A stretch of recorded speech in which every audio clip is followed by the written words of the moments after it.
मसीह में मेरे सभी प्रिय भाई बहनों को अनुग्रह और शांति मिलती रहे। आज मैं आपके साथ वचन के द्वारा बात करना चाहता हूँ। नीति वचन उसका 23वां अध्याय और वचन 7। क्योंकि जैसा वह अपने मन में विचार करता है वैसा वह आप है।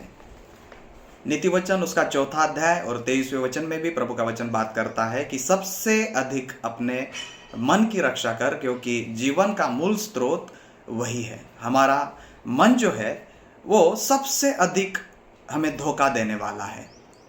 प्रभु चाहता है कि हम हमारे मन में हमारे बारे में, हमारे बच्चों के बारे में, हमारे माँ बाप के बारे में, हमारी सेवकाई के बारे में, हमारे जीवन के बारे में, पैसों के बारे में, हमारे भविष्य के बारे में, अन्य सारी बातों के बारे में हमारे मन में हमने अच्छा सोचना चाहिए। क्योंकि जैसा हम हमारे मन में हमारे बारे में सोचेंगे वैसा हम है या फिर हम वैसा बन जाएंगे। अगर आज हम हमारे मन में हमारे बारे में सोचते हैं कि हम पराभूत है, हम पापी है, हम श्रापित है, हम बीमार है, तो फिर वो बातें प्रकट हो जाएगी। लेकिन एक विश्वासी होने के नाते हम सभी भाइयों को, बहनों को प्रभु के वचन पर भरोसा करना चाहिए। और प्रभु का वचन जो हमारे बारे में हमसे कहता है हम है, हमें वही हमारे बारे में सोचना चाहिए। जब हमसे कोई पाप हो जाता है तो तुरंत दोष लगाने वाला आकर हमें कहता है कि परमेश्वर ने तुझे छोड़ दिया है, तूने पाप कर दिया है, तूने गलती की है, तूने अपराध कर दिया है, अब इस पाप की क्षमा तुझे नहीं मिलेगी। लेकिन मैं आपसे कहना चाहता हूं कि आपके पापों से भी सामर्थी यीशु का लहू है, यीशु का अनुग्रह है। और पापों से, गलतियों से, अपराधों से आपकी मेरी पहचान नहीं, मगर हमारी पहचान उस बीज से है जिसके द्वारा हमारा नया जन्म हुआ है। तो हमें शैतान के झूठ पर नहीं मगर यीशु के सत्य पर भरोसा करना चाहिए। और वचन हमारे बारे में क्या कहता है? वचन कहता है कि हम धर्मी हैं, हम पवित्र हैं, हम बुलाए गए हैं, हम अभिषिक्त हैं, हम चुने गए हैं, हम मोहर बंद किए गए हैं, हम बंधन मुक्त हैं, हम श्राप मुक्त हैं, हम पाप मुक्त हैं, हम दंड मुक्त हैं, हम क्रोध मुक्त हैं, हम न्याय मुक्त हैं। पहले हम विदेशी थे, मुसाफिर थे, लेकिन अब हम पवित्र लोगों के साथ उसके घराने के हैं, संगी वारिस है। यीशु के लहू के द्वारा इफिसियों की पत्री में लिखा है, अब हम करीब आ चुके हैं, हम जयवन से भी बढ़कर है, हम महाविजेता है, हम राजपथधारी याजकों का समाज है। कोई भी मसीह के प्रेम से अब हमें अलग नहीं कर सकता। ना जीवन, ना मृत्यु, ना वर्तमान, ना भविष्य, ना स्वर्गदूत, ना शैतान, ना ऊंचाई, ना गहराई, ना कोई काल हमें मसीह के प्रेम से अलग कर सकता है। प्रभु के चुने हुए पर कौन दोष लगाएगा? हमें कोई भी दोष लगा नहीं सकता। हमें यीशु के क्रूस पर इन दिनों में भरोसा करने की आवश्यकता है। यीशु के लहू पर हमें भरोसा करने की आवश्यकता है। प्रभु का वचन कहता है परमेश्वर का पुत्र यीशु मसीह का लहू हमें सब पापों से शुद्ध करता है। यीशु के लहू के द्वारा हमारा सारा कर्जा चुका दिया है, इसलिए हम कर्ज मुक्त हैं। हमें क्रूस पर हुए दैविक आदान प्रदान पर इन दिनों में भरोसा करने की आवश्यकता है। उस क्रूस पर प्रभु यीशु ने शैतान के सिर को कुचल दिया है। जो विधियों के लेख हमारे खिलाफ लिखे गए थे, उन सारे विधियों के लेखों को मिटा दिया है। यीशु ने उस क्रूस पर शैतान का खुल्लम खुल्ला तमाशा किया, मृत्यु को हरा दिया, सारी बीमारियों को हरा दिया, सारे श्रापों को हरा दिया। और उस दैविक आदान प्रदान के द्वारा हमें आजादी मिली है, हमें नया जीवन मिला है, हमारा पुनरुत्थान हुआ है, हमारा नवीनीकरण हुआ है, हमारा रूपांतरण हुआ है। प्रभु का वचन कहता है यीशु मसीह उस क्रूस पर दंडित हुए ताकि हमें क्षमा मिले। तो हमें हमारे मन में स्वीकार करना चाहिए कि मैं क्षमा किया गया हूं। यीशु मसीह उस क्रूस पर श्रापित बने ताकि हम आशीर्वादित बन जाए, हम आशीषित बन जाए, तो हमारे मन में हमने इस बात को स्वीकार करना चाहिए कि मैं आशीर्वादित हूं। केवल मैं नहीं, लेकिन मेरे बच्चे, मेरी पत्नी, मेरी सेवकाई, मेरा भविष्य, हर एक चीज जो मुझसे जुड़ी हुई है वो आशीर्वादित है। उस क्रूस पर क्या हुआ?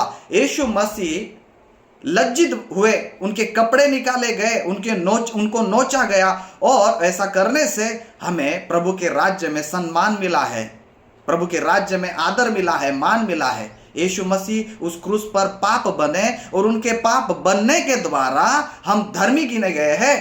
हमारे अच्छे कामों के द्वारा नहीं, हमारे भले कामों के द्वारा नहीं, जो कुछ आज हम अच्छा कर रहे हैं उसके द्वारा नहीं, लेकिन जो कीमत यीशु ने उस क्रूस पर चुकाई है, पाप बने ताकि हम धर्मी गिने जाए। तो आज हम धर्मी हैं, हमें हमारे मन में स्वीकार करना चाहिए कि हम धर्मी हैं। यीशु मसीह उस क्रूस पर त्यागे गए। हे मेरे प्रभु, तूने मुझे क्यों छोड़ दिया? यीशु को छोड़ दिया गया ताकि हमारा स्वीकार किया जाए, और आज हम परमेश्वर के घराने के हैं, स्वर्ग के राज्य के नागरिक हैं। तो हमने हमारे मन में इस बात को स्वीकार करना चाहिए। यीशु मसीह उस क्रूस पर उन्होंने कोड़े खाए, उनके कोड़े खाने से हमें चंगाई मिली है, सारी बीमारियों से हम आजाद हुए हैं। तो हमें हमारे मन में यह सोचना चाहिए कि मैं आजाद हूं, मैं चंगा हूं, और इस बात को हमने प्रोक्लेम करना चाहिए, स्वीकार करना चाहिए। यीशु मसीह उस क्रूस पर गरीब बने ताकि हम अमीर हो जाए, समृद्ध बन जाए, संपन्न बन जाए। हमने स्वीकार करना चाहिए कि मैं समृद्ध हूं, मेरा परिवार समृद्ध है, मेरी कलीसिया समृद्ध है। यीशु मसीह उस क्रूस पर मर गए, और उनके मरने के द्वारा हमें जीवन मिला।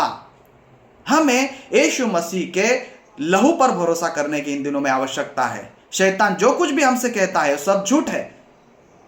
आज जब हमसे कोई गलती हो जाती है, जब हमसे कोई पाप हो जाता है, वो तुरंत दोष लगाने वाला शैतान आकर हमें कहता है परमेश्वर ने तुम्हें छोड़ दिया, जबकि प्रभु का वचन कहता है कि प्रभु हमें कभी छोड़ेगा नहीं, कभी त्यागेगा नहीं। आज हमें इन सारे प्रभु के वचनों को हमारे जीवन में स्वीकार करने की आवश्यकता है। तो कोई बोलेगा कि अगर मुझसे पाप हो गया तो क्या? तो हमारे पास उसके लिए भी वचन है। यूहन्ना की पहली पत्री उसका 2 अध्याय और वचन 1 और 2 पढ़ेंगे। हे मेरे बालकों, मैं ये बातें तुम्हें इसलिए लिखता हूं कि तुम पाप ना करो। प्रभु चाहता है हम पाप ना करें, लेकिन अगर हमसे पाप हो गया तो, और यदि कोई पाप करे तो पिता के पास हमारा एक सहायक है, अर्थात धर्मी यीशु मसीह। और दूसरा वचन, और वही हमारे पापों का प्रायश्चित है, और केवल हमारे ही नहीं वरन सारे जगत के पापों का भी। अगर हमसे आज पाप हो जाता है, गलती हो जाती है, तो भी परमेश्वर हमें छोड़ेंगे नहीं। क्यों? क्योंकि हमारे पास अभी भी हमारा एक सहायक है, यीशु मसीह, जो हमारे पापों का प्रायश्चित है। केवल मेरे नहीं, केवल हमारे नहीं, लेकिन सारी सृष्टि के पापों का वो प्रायश्चित है। यीशु का लहू आज भी तुम्हारे और मेरे लिए उपलब्ध है। अगर हम गलती कर देते हैं, एक सेवक के मुख से मैंने सुना कि मसीह जीवन की, एक क्रिश्चियन की एक अच्छी व्याख्या उन्होंने बनाई कि वो कहते हैं कि क्रिश्चियन होना ऐसा है कि एक सफर है स्वर्ग तक जाने का, जिसके बीच में हम कई बार गिरते हैं लेकिन उठते भी हैं।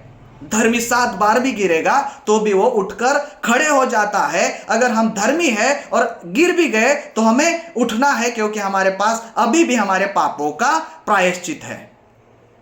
तो हमें शैतान के झूठ से ज्यादा, देखो, हमारी पहचान हमारे पापों के द्वारा नहीं, जैसे मैंने पहले बोला, लेकिन उस बीज के द्वारा है जिससे हमारा नया जन्म हुआ है। यीशु के द्वारा हम किसके बच्चे हैं, किसके बेटे हैं, किसके पुत्र हैं, किसकी संतानें हैं, उसके द्वारा हमारी पहचान है। तो इस समय मैं आपके लिए प्रार्थना करना चाहूंगा। यीशु मसीह के सामर्थी नाम से प्रभु, हम सारे भाई बहन मिलकर फिर से एक बार आपके अनुग्रह के सिंहासन के पास आते हैं। आपके क्रूस के तले हम आते हैं और आपके लहू पर विश्वास करते हैं, जिस लहू में आपने हमारे सारे पाप धोकर हमें आजाद कर दिया है। उस क्रूस के तले आते हैं और उस क्रूस पर जो दैविक आदान प्रदान आपने किया है प्रभु, उस दैविक आदान प्रदान पर हम भरोसा करते हैं। शैतान की सारी बातों को हम धिक्कारते हैं, नाकारते हैं। हम स्वीकार करते हैं कि हम धर्मी हैं, पवित्र है, याजक है, हम संत है, चुने गए हैं प्रभु। और प्रभु हमारे आत्मा, प्राण, शरीर, इच्छा, मन, भावनाओं के ऊपर पवित्र आत्मा हम आपको अधिकार देते हैं, क्योंकि इस सच्चाई में, इस सत्य में हम बने रहे। प्रभु अनुग्रह दीजिए, जो भाई बहन सुन रहे हैं प्रभु, इस अनुग्रह के वचन के द्वारा हर एक की आंखों को आप खोलो, जागृत करो, ताकि पिता परमेश्वर हम शैतान के झूठ की ओर नहीं, मगर प्रभु आपके सत्य की ओर हम देखें। धन्यवाद प्रभु, सारी बातों का आपके अधीन और स्वाधीन करके ये प्रार्थना हमारे उद्धारक यीशु मसीह के नाम से मांगते हैं। आमेन, आमेन।